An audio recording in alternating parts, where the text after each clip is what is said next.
नमस्कार. आज आषाढ कृष्ण 11, आजची एकादशी कामिका एकादशी. आजचा अभंग.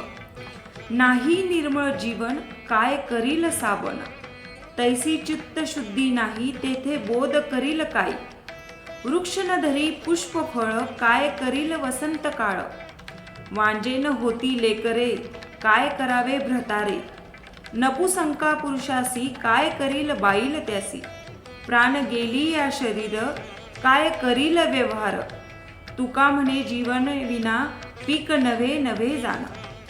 याचाच अर्थ कोणत्याही व्यक्तीच्या जीवनातील आंतरिक आचार विचार, धर्म, शुद्धता, निर्मलता फार म्हणजे फारच महत्त्वाची आहे.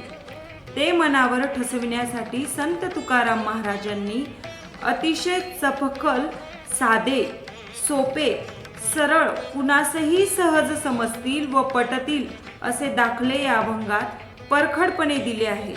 त्यातून प्रत्येकाच्या चित्तशुद्धीचे महत्त्व अधोरेखित केले आहे.